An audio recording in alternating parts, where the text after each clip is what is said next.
आज नवरात्रि का पावन प्रथम दिवस है।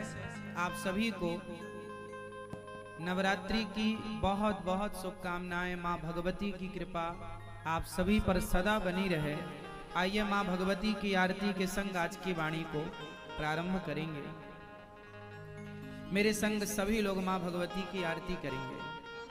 आज हमारे भारत में, हमारे सत्य सनातन धर्म में सनात्रीचा आज माँ पार्वती का दिवस है। माँ पार्वती का ही आज उत्सव है। आज नवरात्रि प्रारंभ हो गई। गली गली हर जगह पर अब तो माँ ही माँ नजर आएंगी हम सबको। साल में 2 बार ये नवरात्रि आकर के हमें यह एहसास दिलाती हैं कि देखो हम अपनी माँ का ऋण कभी नहीं चुका सकते। इसलिए हम सबको अपनी अपनी माँ की खूब सेवा करनी चाहिए, खूब आराधना करनी चाहिए। माँ की आराधना ज़्यादा करनी चाहिए, इसलिए माँ की सेवा ज़्यादा करनी चाहिए। इसलिए अपनी अपनी माँ की सेवा करनी चाहिए। इसलिए हाँ, अब आप सभी को बारंबार पुनः फिर से नवरात्रि की बहुत बहुत शुभकामनाएं। और आप सभी सीखो तो नवरात्रि ये सिखाती है कि सनातनियों तुम संगठित रहो। हम हिंदू लोग 4 भागों में बटे हुए हैं, ब्राह्मण, क्षत्रिय, वैश्य और शूद्र। ये 4 टुकड़े हैं सनातन धर्म में। 4 भागों में डिवाइड हैं लोग। माता रानी कहती है तुम चारों एक हो जाओगे जिस दिन, तो तुम्हारे हाथ हो जाएंगे 8। और जिस दिन तुम इकट्ठे हो गए तो 8 हाथ की ताकत से इतनी ताकत तुम हासिल कर लोगे कि शेर को भी तुम अपने वश में करके शेर की सवारी कर लोगे। दुर्गा जी शेर की सवारी करती हैं, इसलिए इस संगठन में ये ताकत है कि आप शेर को भी अपने अधीन कर सकते हैं। फिर ये दुनिया के लोग क्या। इसलिए ब्राह्मण, क्षत्रिय, वैश्य और शूद्र चारों को संगठित रहना चाहिए। हम सभी एक ही पिता की संतान हैं। अच्छा बताओ, ब्राह्मण के पिता कौन है? मूल में फर्स्ट ब्राह्मण के पिता। ब्राह्मण कहां से पैदा हुआ है?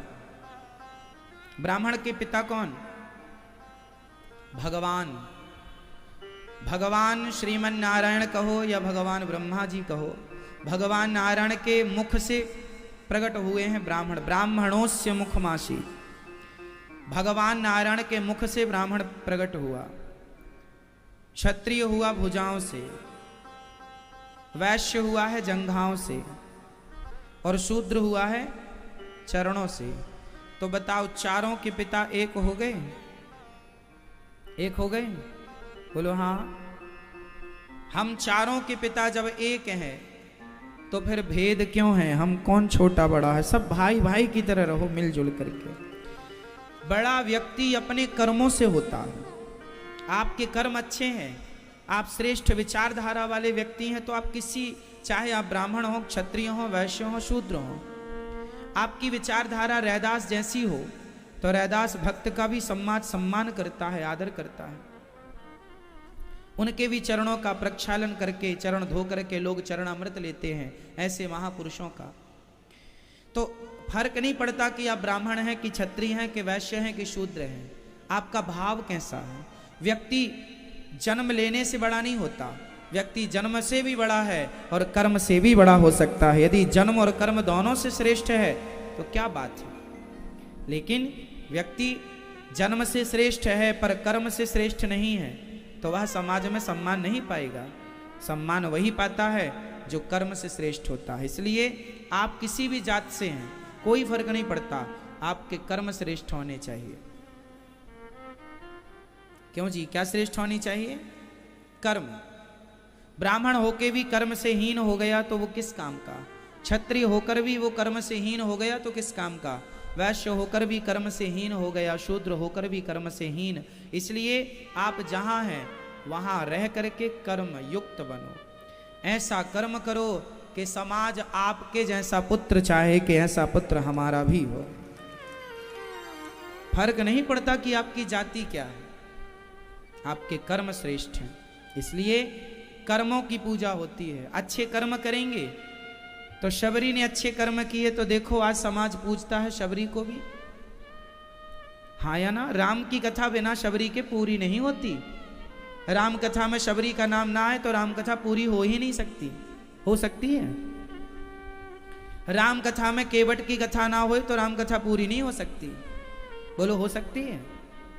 राम कथा में यदि निषाद की कथा ना आए तो राम कथा पूरी नहीं हो सकती। निषाद, केवट, शबरी कौन थे? जंगल में रहने वाले भील निषाद थे, जिसे आज समाज छोटा मानती है, लेकिन राम जी ने गले से लगाया। जब मेरे राम ने कोई छुआछूत नहीं रखा, जब राम ने कोई ऊंच नीच का भाव नहीं रखा, तो हम कौन होते हैं छुआछूत और ऊंच नीच का भाव रखने वाले। इसलिए हमें सबसे भाई भाई की तरह मिलजुल के रहना चाहिए और प्यार मोहब्बत से रह करके अपने धर्म को आगे बढ़ाना चाहिए। यही हमारी दुर्गा माँ समझा रही है। तुम चारों संगठित हो जाओ। आज हमारे देश में यही तो संगठन नहीं है। ब्राह्मण अलग, क्षत्रिय अलग, वैश्य अलग, शूद्र अलग। क्यों? सही है? कोई अपने आप को श्रेष्ठ कहता है, कोई अपने आप को श्रेष्ठ कहता, कोई कोई कहता, कोई कोई। सभी श्रेष्ठ हैं। अज्ञान बस झगड़ा है।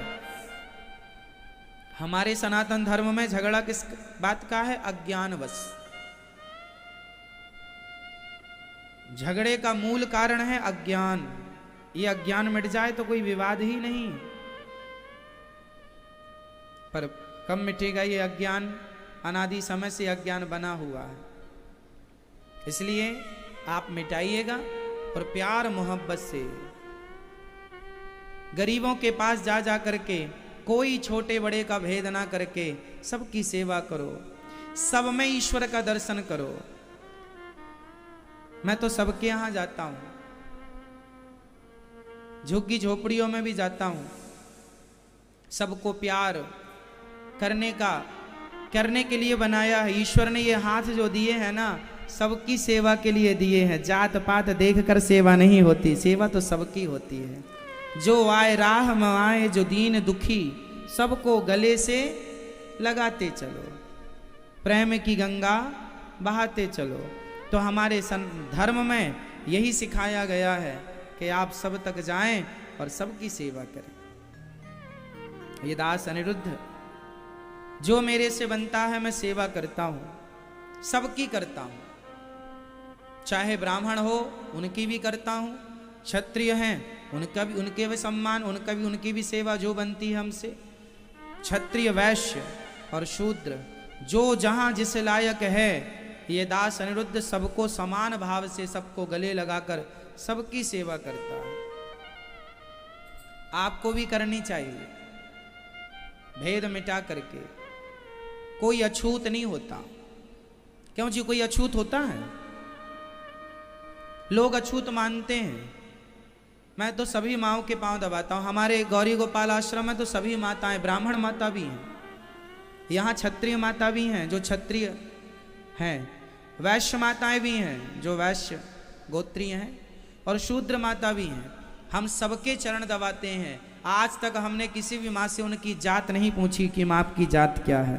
हमने तो सबके चरण दबाए हैं, सबकी सेवा की है।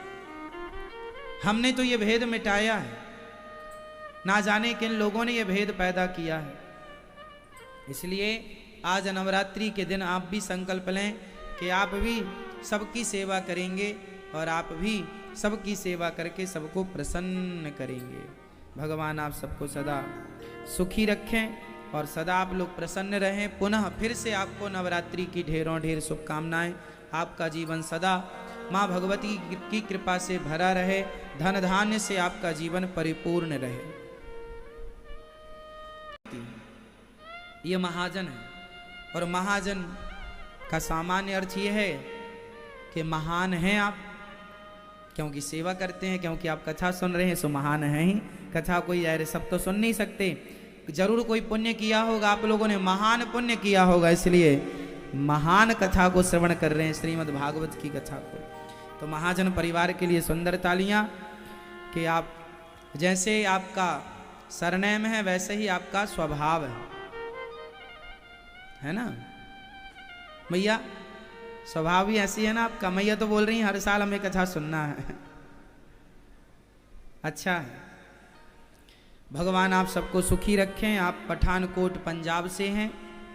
पंजाब की धरती तो वीर महापुरुषों से भरी रही है। और भैया जी तो आर्मी में हैं, कर्नल हैं आर्मी में। कर्नल का मतलब जानते हैं? एक इशारे से ही सेना दौड़ पड़ती है। कर्नल का पावर बहुत तगड़ा होता है। तो आप इतने बड़े पद पर हैं और इतनी सरलता से आपने कथा श्रवण की, बिना अभिमान के आपने। नहीं तो बड़े बड़े पद में होने पर आदमी का एटीट्यूड अलग ही होता है, पर आप महाजन हैं इसलिए आप बड़े पद में होकर के भी बहुत सहज और सरल हैं। ये आपका बड़प्पन है, ये अच्छा है, ये व्यक्ति का गुण होता है। ये क्या होता है? गुण। धन पाकर के बहुत सारे लोग हैंग हो जाते हैं। उन्हें लगता है हम, अरे तुम क्या हो, तुम्हारी औकात क्या है। वो अपने से बड़ा फिर किसी को नहीं मानता। लेकिन आप लोग नम्र हैं, सरल हैं, संस्कारी हैं। सबसे बड़ी बात है कि संस्कार। तो आप सभी लोग, भैया संदीप जी भी इतने बड़े पद पर हैं, आप भी इतना बड़ा काम संभालते हैं और आर्किटेक्ट हैं। जब वो माँ अपने बच्चे का इतना आदर करती थी तो फिर बच्चे भी आदर करते थे। एक दूसरे, बस आदर की भावना हो। हमारे पाठ में पढ़ाया गया है शिष्टाचार। आज बिल्कुल शिष्टाचार लुप्त हो गया है। आज पति पत्नी के बीच में भी शिष्टाचार नहीं रहा। आजकल तो पत्नी अपने पति का नाम लेती हैं, नाम लेके बुलाती हैं, ए राम किशन यहां आओ। कहां चले गए थे तुम हमसे बिना बताए? हमें नहीं लेके जा सकते थे? पत्नी को अपने पति का नाम नहीं लेना चाहिए।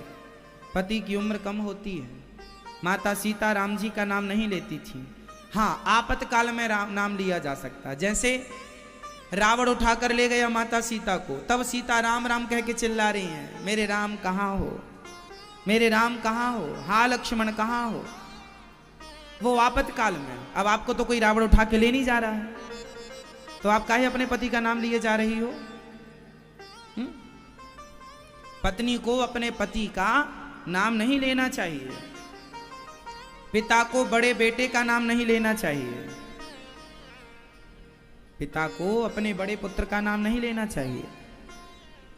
उसे कुछ और, जैसे उसका नाम है माना कि वेद प्रकाश, आपके बड़े बेटे का नाम माना कि वेद प्रकाश है, तो आप उसका नाम पूरा नाम ना लेके आप वेद कह के बुला सकते हैं या प्रकाश कह के बुला सकते हैं। पूरा नाम नहीं लेना चाहिए। या उसकी जगह बेटा कह दीजिए, बेटा कहाँ है, कुछ भी उसके जगह पर कुछ भी नाम लेकर, बड़े बेटे का नाम, पति का नाम, गुरुजनों का नाम नहीं लिया जाता। जब गुरुजी का नाम लें तो कान पकड़ के नाम लिया जाता है। जैसे हमें आप पूछें, अनिरुद्धाचार्य जी आपके गुरुजी का नाम क्या है, तो हम गुरुजी का नाम लें तो लेने के पहले हमें अपने कान पकड़ने चाहिए और कान पकड़ के फिर बताना चाहिए कि हमारे गुरुजी का नाम श्री गिरिराज गुरुजी है। कान पकड़ के फिर नाम बोलना चाहिए। ये शिष्टाचार है, एक मर्यादा है कि अपने से बड़ों का नाम कब बोलना है, कैसे बोलना है, कितने आदर से बोलना है।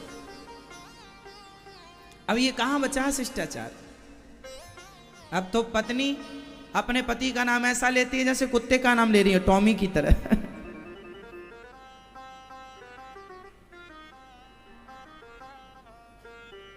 तो ये सब अमर्यादित हो गया है। पत्नी को कभी भी अपने पति का नाम आपातकाल में ले सकती है।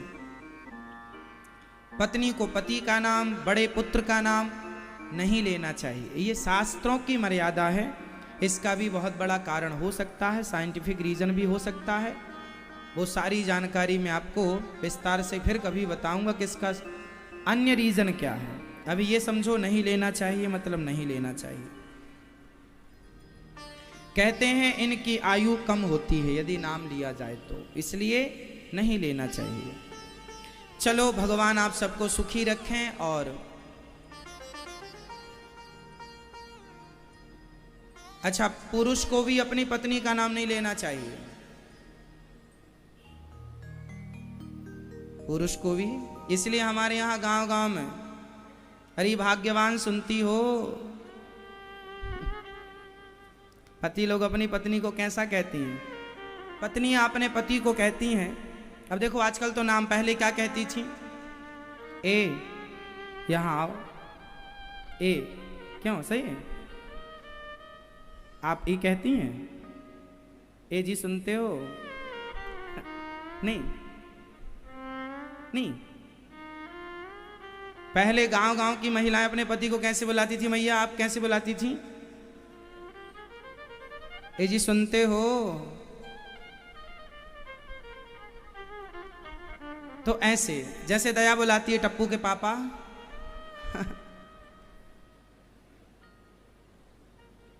तो ये भारतीय परंपरा है बुलाने की अपने पतियों को।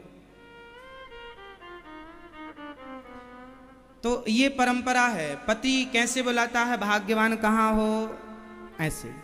तो ये मर्यादाएं हैं, इन मर्यादाओं का पालन हम सबको करना चाहिए। मैया हमारी श्रीमती मृदुल द्विवेदी जी राधा कृष्ण मंदिर भोपाल से आप आई हैं, आप भी बड़े भाव से कथा का रसपान कर रही हैं। श्रीमती किरण मैया, स्वर्गीय सुधीर गुप्ता जी, अंकिता कांक्षा तुल, प्रियंका ओमवती देवी जी शाहजहांपुर उत्तर प्रदेश से हैं, आपका भी बहुत बहुत स्वागत। आप सभी कथा का रसपान कर रही हैं। और यहाँ श्रीमती शांति देवी विशाल से हैं, विशाखा जी कोलकाता हावड़ा से हैं। यहाँ पोथी पाठ चल रहे हैं 406, आगामी 6 तारीख से फिर भागवत जी की पोथी बैठेंगी। आप लोग भी अपने कल्याणार्थ भागवत जी का आयोजन, पोथी पाठ का आयोजन करा सकते हैं। भगवान ने कल गिरिराज जी को उठाया और गिरिराज जी को उठाकर ये सिद्ध कर दिया कि यदि मेरा भक्त मुझे पुकारता है, उसके लिए मुझे पहाड़ भी उठाना पड़े तो मैं पहाड़ भी उठाने को तैयार हूं। इसलिए भगवान ने पहाड़ उठा लिया। आज भगवान के पिता नंद बाबा को वरुण देवता ले गए, भगवान सबको लेकर आए और सारे ब्रजवासियों को बैकुंठ का दर्शन कराया। पर बैकुंठ जाकर ब्रजवासी सुखी ना भये, उन्हें लगा कि वृंदावन से अच्छा कुछ नहीं है, इसलिए वृंदावन सर्वश्रेष्ठ वन है, वनों में वृंदावन अच्छा। वृंदावन भगवान श्री कृष्ण की प्राकट्य लीला क्रीड़ा स्थली ही नहीं है। आपको पता है, जब से धरती पर सबसे पहले तुलसी का अवतार हुआ, ये तुलसी की जन्मभूमि है वृंदावन, इसलिए नाम पड़ा वृंदावन। जो वृंदा का वन है, वृंदा मीन्स तुलसी। वृंदा किसका नाम है? तुलसी का एक नाम है वृंदा। तो ये तुलसी, जब सबसे पहले ये तुलसी पिछले जन्म में कौन थी? वृंदा थी।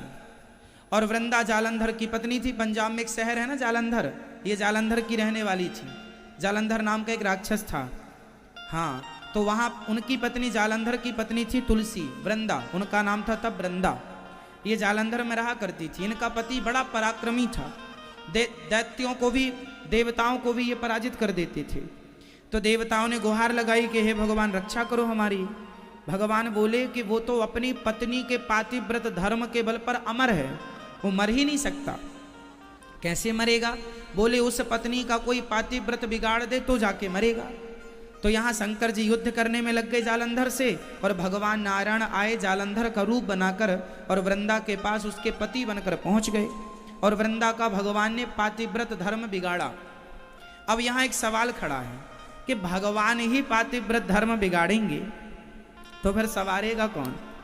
तो आपको मैं एक बात बताऊं, वृंदा ने 10,000 वर्षों तक हिमालय में तपस्या की थी कि भगवान आप हमारे पति बनो। वृंदा ने 10,000 वर्षों तक घोर तपस्या की, कठोर तपस्या की। किसके लिए? किसके लिए? कि भगवान ही हमारे पति हों। तो भगवान ने कहा कि मैं तेरा पति बनूंगा, पर वो समय अभी नहीं आया, तब तक जालंधर को अपना पति बना लो। तो जालंधर से हो गया विवाह। अब जालंधर से जालंधर का हो गया विवाह, पर वृंदा का पति बनने का जो सपना था, भगवान को पति बनाने का जो सपना था वृंदा का, वो अधूरा था। इसलिए भगवान उसके पति बनकर आए और उनके पति बनकर के उनका पातिव्रत व्रत भंग किया। जालंधर मारा गया और वृंदा को जब पता चला कि आपने मेरे संग छल किया है तो श्राप दे दिया, जाओ तुम पत्थर के हो जाओ, पत्थर के हो जाओ। तब भगवान पत्थर के हो गए। तो वही भगवान तुलसी के श्राप के कारण भगवान हो गए शालिग्राम। भगवान क्या बन गए? शालिग्राम। और तुलसी को भगवान ने कहा, अब वृंदा ने कहा कि जब आप हमारे पति बन ही गए हो तो अब हमारे को अपनी पत्नी बनाओ। भगवान बोले तुम मेरी पत्नी अब तुलसी बन करके रहोगी। तो अब देखो वो शरीर छोड़ दिया वृंदा ने, और वृंदा का वही छोड़ा हुआ शरीर तुलसी के पौधे के रूप में परिणत हो गया। और वह जो पहला पौधा प्रकट हुआ वो वृंदावन में। तो ये तुलसी की प्राकट्य धरती है। तो तुलसी का प्रथम जन्म यहां हुआ, इसलिए वृंदावन। वृंदा मीन्स तुलसी।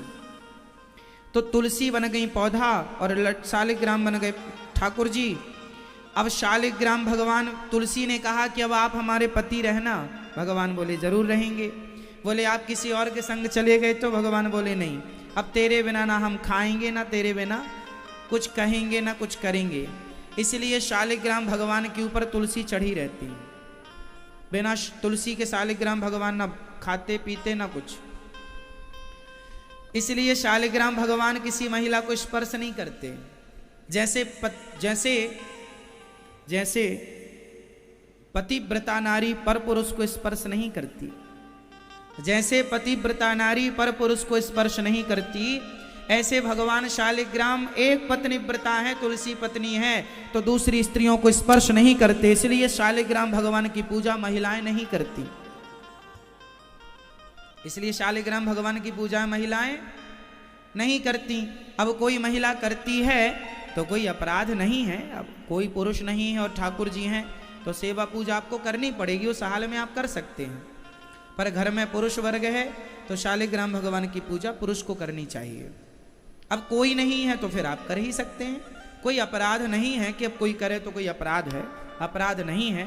पर भगवान ने नियम लिया है कि मैं किसी स्त्री का स्पर्श नहीं करूंगा,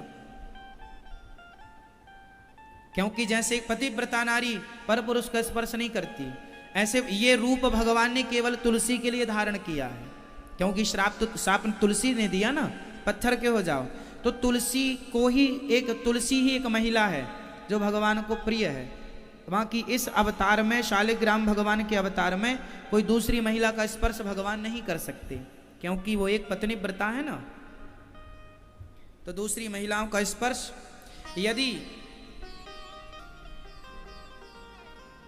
यदि आप शालिग्राम भगवान का स्पर्श करना ही चाहती हैं, क्योंकि आपके घर में कोई दूसरा है नहीं पुरुष पूजा करने वाला, तो फिर आप किस रूप से करें?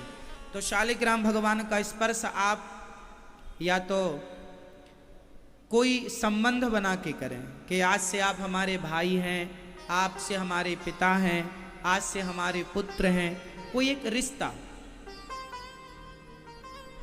संबंध बनाकर, जैसे कोई महिला चाहती है कि हमें तो कृष्ण को हम पति रूप में मानेंगी, जैसे मीरा ने पति के रूप में माना, तो फिर आप गोपाल जी को पति के रूप में मान सकती हैं, शालिग्राम भगवान को नहीं। शालिग्राम भगवान केवल तुलसी को अपनी पत्नी मानते हैं, वो तुलसी का स्पर्श ही करेंगे, बाकी पुरुषों से पूजा लेंगे। बाकी आप पूजा करना चाहें तो कोई और संबंध रख के करिएगा। एक संबंध स्थापित कर लीजिए कि हमारे ठाकुर जी हमारे भाई हैं, हमारे पिता हैं। इस रूप में आप एक संबंध स्थापित करके पूजा करें तो अच्छी बात है। तो भगवान तो अनेक रूपाय विष्णवे प्रभु विष्णवे, भगवान के अनेक रूप होते हैं। और ये भाव है कि भक्त तो भगवान को किस रूप में देखे। तो ये भगवान आज यमुना के तट पर खड़े हैं और आज भगवान ने सारे ब्रजवासियों को वृंदावन का दर्शन पुनः कराया। सबने कहा कि वृंदावन छोड़कर अब हम कभी ना जाएं, कहीं ना जाएं। वृंदावन की महिमा सबसे अद्भुत है। इसलिए यहां किसकी सरकार है? यहां सरकार किसकी है? इलेक्शन हो गया, वोट दिख पड़ गया रे, हो बनी राधा रानी की सरकार के झंडा गड़ गया रे। यहाँ आपको कृष्ण कृष्ण कहता कोई नहीं मिलेगा, यहाँ सब राधे राधे। यहाँ सरकार श्री कृष्ण की नहीं है, यहाँ सरकार, यहाँ की सरकार राधा रानी है।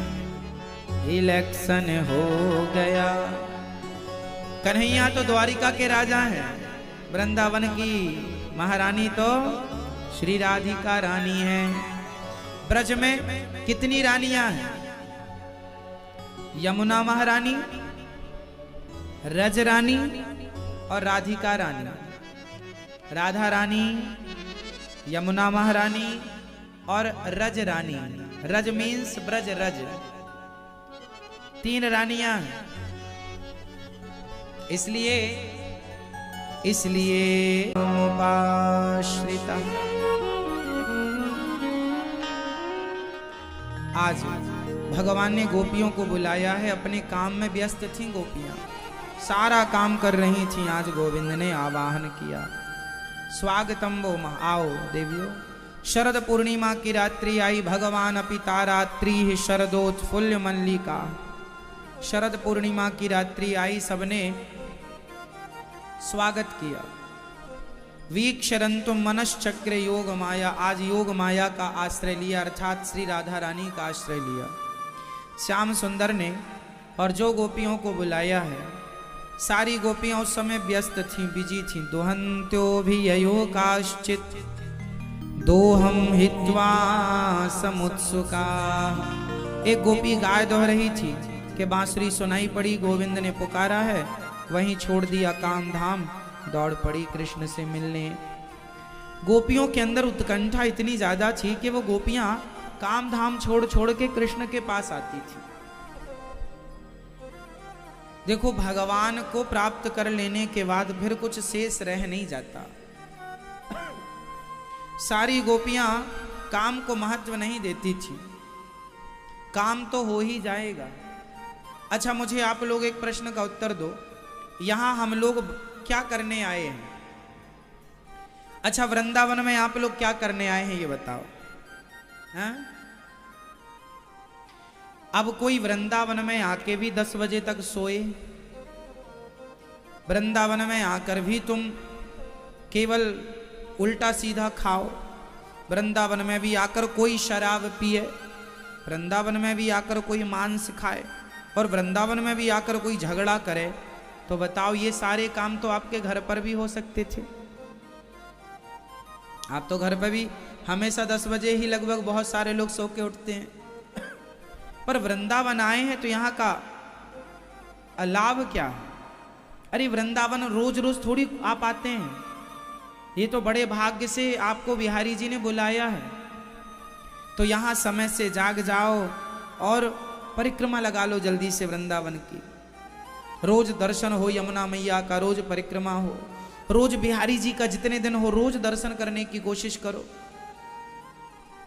ये तब हो सकता है जब आप अपनी नींद से, अपने व्यर्थ की चीजों से समय काट लें और भगवान में वो समय लगाएं। अरे वृंदावन में आने का उद्देश्य क्या है? यहां आकर भी सोए तो सोना घर पे ही कर लेते, यहां भी आके पंचायत ही करना था तो घर पे ही पंचायत कर लेते, यहां भी आके ढिसुम ढिसुम लड़ना ही था तो घर पे ही लड़ लेते। यहां आए हैं मतलब यहां का सदुपयोग करना है अपने को। यहां बिहारी जी रोज आप दर्शन करो, रोज रोज ये छवि नहीं मिलेगी, रोज रोज ये अवसर नहीं मिलेगा कि वृंदावन की परिक्रमा रोज आप लगा सकें। ये अवसर मिला है, लाभ उठाना चाहिए। जैसे हम लोग वृंदावन आए हैं ना, तो पूर्ण रूप से अपने आप को भगवान से जोड़ना चाहते हैं, उसी तरह आपको ये मनुष्य का, जैसे आपको वृंदावन क्यों मिला? पुण्य करने के लिए वृंदावन आए हैं, पुण्य कीजिए, पाप तो घर पे होते ही हैं। जैसे वृंदावन मिला है पुण्य के लिए, उसी प्रकार ये शरीर क्यों मिला है? यह भी इसलिए कि कुत्ता बिल्ली के शरीर में तो हम लोग सब करते ही थे। 3 काम सब लोग करते हैं, खाना, सोना और बच्चे पैदा करना। कुत्ता खाता है, आप भी खाते हैं, सूअर खाता है, आप भी खाते हैं।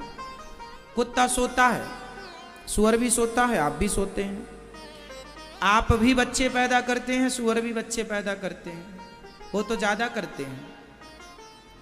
इसका मतलब है ये तीन काम सब करते हैं, कॉमन है, चिड़िया से लेके हाथी तक। आप किसी को भी उठाकर देखो, ये तीन काम सब करते हैं, खाना, सोना, बच्चे पैदा करना। मनुष्य भी यही करता है, कुत्ता भी यही करता है, चिड़िया भी यही करती है, मछली भी यही करती है, सब लोग यही कर रहे हैं। तो ये बताओ कि फिर हमें ईश्वर ने ये मनुष्य क्यों बनाया, बुद्धिमान क्यों बनाया? 84 लाख योनियों में एक मनुष्य है जो सबसे ज्यादा बुद्धिमान है। क्यों दी है ईश्वर ने आपको बुद्धि? क्यों दी है ईश्वर ने आपको अक्ल? इसलिए कि हम इस शरीर को पाकर, आप किसी अन्य योनियों से कहो, कुत्ते से कहो सत्संग कर ले, बिल्ली से कहो कथा सुन ले, कौआ से कहो परोपकार कर ले, गधा से कहो कि जाओ किसी की सेवा कर लो। अरे समाज की सेवा, परोपकार, भगवान की कथा, भगवान का चिंतन, ये मनुष्य के शरीर से ही हो सकता है, अन्य शरीरों से नहीं हो सकता। जबकि 84 लाख शरीर हैं, लेकिन कुछ काम केवल मनुष्य के शरीर से हो सकता है। इसलिए इस शरीर को पा करके भगवान को प्राप्त करना है, ना कि दुनिया के प्रपंच करना है। इसलिए ये शरीर जो मिला है, गोपियां काम करती हैं, गाय दोहती हैं, काम बराबर करती हैं, पर काम करते करते गोपियां श्री कृष्ण का स्मरण करती हैं। और आज श्याम सुंदर ने सोचा कि मेरी गोपियां तो सदा मुझे ही याद करती हैं, वो रोज मुझे याद करती हैं, चलो आज मैं उन्हें याद करूं। तो आज भगवान ने बांसुरी बजाई और गोपियों को बुलाया। निशम्य गीतम तदनंगवर्धनम व्रजश्रियः कृष्ण गृहीत मानसा। सारी गोपियां अपने अपने काम में बिजी थी, पर सबके कानों में गोविंद ने एक गीत छोड़ दिया, क्लीम बीज मंत्र छोड़ दिया। गोपियां काम करती करती जब उनके कानों में प्रिय ध्वनि पड़ाई सुनाई पड़ी, सबका नाम ले लेकर, राधा, ललिता, विशाखा, चंपकलता, इंदुलेखा, आओ, रंग देवी, सुदेवी, आओ। सारी गोपियां अपने अपने काम कर रही थी। एक सखी गाय दोह रही थी कि बांसुरी सुनाई पड़ी, कोई पुकार रहा है, गाय वहीं, दूध वहीं, बर्तन वहीं छोड़कर दौड़ पड़ी पागलों की तरह। एक सखी के कान में जब गोविंद की आवाज सुनाई पड़ी, तो वो सखी अपने बच्चे को दूध पिला रही थी कि दूध पीते बच्चे को वहीं छोड़ा और दौड़ पड़ी श्री कृष्ण से मिलने के लिए। एक सखी आंखों में काजल लगा रही थी कि बांसुरी सुनाई पड़ी, काजल वहीं, एक आंख में लगा दूसरे में नहीं लगाया, वहीं छोड़कर काजल सिंगार दौड़ पड़ी। एक सखी अपने पति की चरण सेवा कर रही थी कि बांसुरी सुनाई पड़ी, पति को वहीं छोड़ा और दौड़ पड़ी श्री कृष्ण से मिलने के लिए। सारी गोपियों ने छोड़ दिया सारे कामों को और दौड़ रही हैं श्री कृष्ण से मिलने के लिए। वाह, ये गोपियों की परम भक्ति है। ऐसी भक्ति गोपियों की कृष्ण के लिए कि गोपियों ने कृष्ण के आगे सब कुछ छोड़ दिया। देखो, भगवान के आगे सब छोड़ देना चाहिए। भगवान के आगे कुछ पकड़ के रखा है, ये अपराध है। द्रौपदी ने पतियों को बुलाया, परिवार को बुलाया, जब कोई नहीं आया तो द्रौपदी ने अपनी साड़ी खुद पकड़ के रखी थी, तब तक भगवान नहीं आए। भगवान के सामने कुछ पकड़ना नहीं है। जब भगवान के आगे दोनों हाथ, इसलिए मंदिरों में जाते हैं तो हम दोनों हाथ उठा के, आप लोग भी राधे राधे बोलते हैं, दोनों हाथ उठा के बोलते हैं, हाथ उठा के दर्शन करते हैं बिहारी जी का कुछ लोग। क्यों? देख लो प्रभु मेरे हाथ खाली हैं, मैं किसी को नहीं पकड़ा, मैं आपको पकड़ने आया हूं, आपके चरणों को। इसलिए दोनों हाथ उठा के, आपने बिहारी जी के मंदिर में देखा होगा, कुछ लोग ऐसे दर्शन करते हैं, ऐसे ऐसे दोनों हाथ उठाकर। इसका अर्थ क्या है कि प्रभु देख लीजिए, मैं किसी को नहीं पकड़ा, मैं आपको पकड़ने आया हूं, आपके चरणों को। आप किसी को पकड़े रहेंगे तो भगवान पकड़ में नहीं आएंगे। अच्छा, एक बात बताओ, मैं बड़े आदमी थे, बहुत खरबपति आदमी थे। उन्होंने जब देखा कि मेरे पास तो अथाह दौलत है, और उनको लगा कि अरे मैं तो कुछ दिन बाद मर जाऊंगा। एक सत्संग में गए, तो वहां गुरुजी कह रहे थे कि सुनो एक दिन तुम सब लोग मर जाओगे। तो वो अरबपति आदमी भी सुना, उसको लगा अरे मेरे पास इतना पैसा है, क्या मैं भी मर जाऊंगा? तो उसने सबको बुलाया और उसने सबसे पूछा क्यों भाई, क्या मैं मर जाऊंगा? सबने कहा हाँ भैया आप भी एक दिन मर जाएंगे। उसने कहा मेरे पास तो बहुत संपत्ति है, बहुत पैसे वाला हूं मैं, क्या मैं भी मर जाऊंगा? हाँ हाँ आप सब मर जाएंगे एक दिन। उसने कहा कि अच्छा एक काम करो,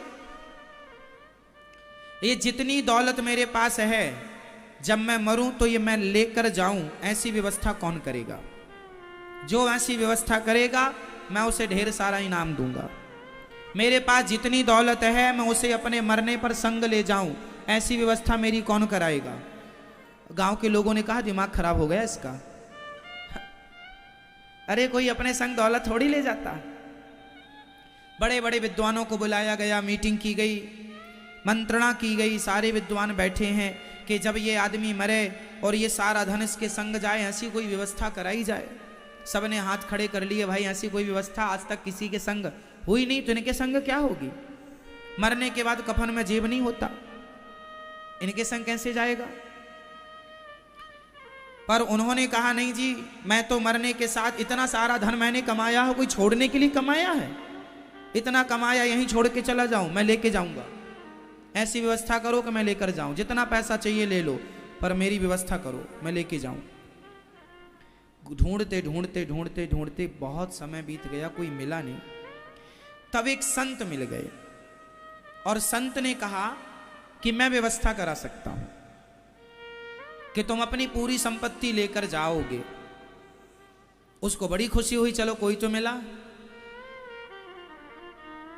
तो उन्होंने कहा कि आप लेकर जाएंगे, पूरी संपत्ति आप लेकर जाएंगे। सेठ जी ने कहा, व्यक्ति ने कहा जो अरबपति आदमी थे, मैं कैसे ले जाऊंगा, उपाय क्या है? संत जी ने कहा ये बताओ, जब कोई विदेश जाता है तो विदेश हम ये रुपया लेकर जाते हैं, परंतु वहां पर ये पैसा चलता नहीं है। समझो, विदेश हम जाते हैं तो ये पैसा वहां इसे बैंक में जमा करना पड़ता है और फिर वहां जो पैसा चलता है वो हमें बैंक देती है जितना बनता है। डॉलर वहां चलता है तो डॉलर मिलेगा, पाउंड चलता है तो पाउंड मिलेगा। तो डॉलर माना कि चलता है तो डॉलर आप ले लिए, तो जितना आपने दिया है उसके हिसाब से डॉलर की जो कीमत होगी वो आपको वहां पर मिल जाएगा। संत जी ने कहा भैया ये जो तुम्हारा पैसा है ना, ये यहां चलता है, भगवान के घर जब तुम जाओगे तो वहां पर ये वाला पैसा नहीं चलता, इसे कन्वर्ट कराना पड़ेगा, बदलना पड़ेगा। तो जो बदल करके मिलेगा वो वहां काम आएगा। तो बोले क्या मिलेगा? तब संत जी ने कहा तुम अपने सारे पैसे से पुण्य करना शुरू कर लो, खूब पुण्य करो। जो धन पुण्य में खर्च होता है, जो दान सेवा में परोपकार में खर्च होता है, वो वहां के लिए हमें प्राप्त हो जाता है। जितना यहां दोगे उतना वहां मिल जाएगा। उस आदमी ने कहा बात तो सही है। इसलिए उस आदमी ने अपनी पूरी संपत्ति मरने के पहले खूब पुण्य कर दी, क्योंकि इतनी संपत्ति छोड़कर मर जाता तो कल को आने वाली उसकी पीढ़ी बहुत उद्दंडता करती। बच्चों को भी उसने दिया, उतना दिया जितना जरूरत थी। तुम अपना कमाना खाना बढ़ाना अपनी मेहनत से, इतने धन का तुम क्या करोगे? उन्होंने खूब सेवा, दीन दुखियों की, जरूरतमंदों की खूब सेवा की, खूब परोपकार किया, इतना बांटा कि उनसे बट ही नहीं पाया। लोगों ने खूब खूब लंगर चलाए, भंडारा किया, खूब अन्न क्षेत्र चलाए, कपड़े बांटे, गरीबों को वस्त्र दान किया, अन्न दान किया, जिसे जो जरूरत थी दान पुण्य किया। और कहा कि जो हम यहाँ दे रहे हैं ये वहाँ हमें प्राप्त होगा उस रूप में, क्योंकि यहाँ चलता है रुपया, विदेशों में चलता है डॉलर। यहाँ का पैसा यहाँ के देशों में ही नहीं चलता तो वहाँ कैसे चलेगा? वहाँ तो राम नाम का धन चलता है, पायो जी मैंने राम रतन धन पायो।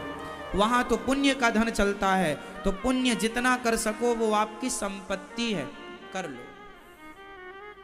तो आप लोग वहाँ के लिए कुछ कर रहे हैं कि सब यहीं के लिए? यहाँ वाला तो देखो यहीं रहेगा, ये कागज के टुकड़े तो आप ले नहीं जा सकते। वहां क्या चलेगा? आपका पुण्य। धनानि भूमौ पशवश्च गोष्ठे नारी गृहद्वारे जनः श्मशाने देहश्चितायां परलोक मार्गे धर्मानुगो गच्छति जीव एकः। हमारा धन यहीं तक साथ देगा। धनानि भूमौ, यहीं तक हमारे पशु पक्षी यहीं तक साथ देंगे। पत्नी कहां तक साथ देती है? अच्छा बताओ, पत्नियां कहां तक साथ देंगी आपकी? मैया, ओ मेरी माँ, पत्नी कहां तक साथ देती है? द्वार तक, दरवाजे तक। नारी गृह द्वारे, पत्नी दरवाजे तक साथ देती है। जनः श्मशाने, परिवार के लोग शमशान तक साथ देते हैं। परिवार के लोग कहां तक जाएंगे आपके संग? कहां तक जाएंगे? केवल शमशान तक। और ये शरीर कहां तक साथ देगा? ओनली चिता तक, चिता। इसके बाद धर्मानुगो गच्छति जीवे का, उसके बाद तो आपका किया गया पाप और पुण्य आपके संग संग चलेगा। जो आपने किया होगा वो आपकी संपत्ति है।